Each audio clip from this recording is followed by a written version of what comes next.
wixii ka dambeeyay 12 bishan Abriil markii uu golaha shacabka meel mariyay muddo kordhin 2 sano ah waxay magaalada Muqdisho gashay xaalad jahwareer ah iyo xiisado colaadeed.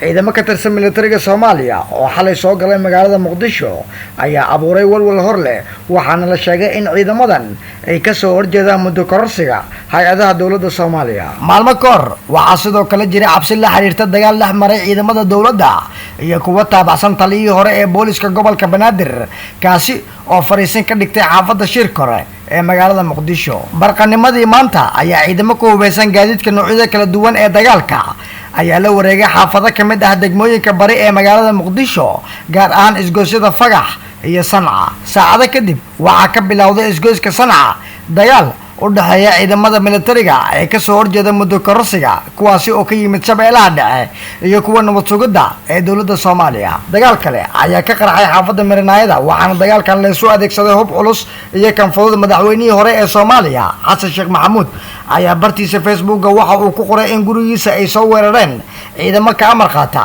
madaxweynaha waqtigiisa dhamaaday Farmaajo. dagaalka ka dhacay Marinaayada waxa uu kamid ahaa mid kamid ah dagaaladii ugu cuslaa ee maanta ka dhacay magaalada Muqdisho. isgoysyada Sanca iyo Fagax waxaa dib ugu laabtay ciidamada dawladda kadib markii ay goobahaas dib uga gurteen ciidamadii saaka qabsaday wadada isku xirta kilomitir 4 ilaa Tarabuunka ayaa waxaa goordhow ka qarxay dagaal culus kaasi oo asna u dhaxeeya ciidamada dawladda iyo ciidamo ilaalo u ah hogaamiyaha xisbiga wadajir Cabdiraxmaan Cabdishakuur Warsame iyo taliyihii hore ee booliska gobolka Banaadir Saadiq John. jugta culus iyo madaafiicda ayaa Muqdisho laga maqlayaa afurkii kadib.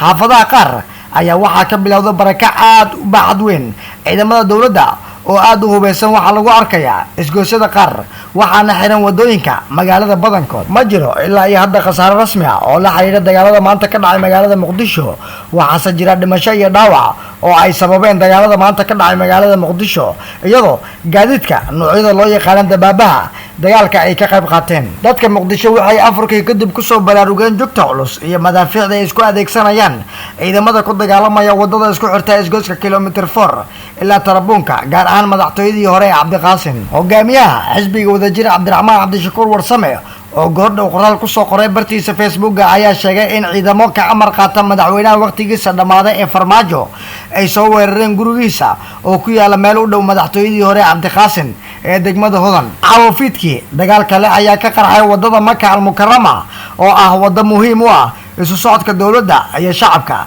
dagaalka ayaana ka bilowday isgoyska dabka ee magaalada Muqdisho waxaana dagaalkan u dhaceeya ciidamada dawladda iyo kuwa taabacsan siyaasiyiinta mucaaradka ee ka soo horjeeda muddo kordhinta loo sameeyay hay'adaha dawladda. Cabduqaadir Xasan Cali, Som TV, Muqdisho.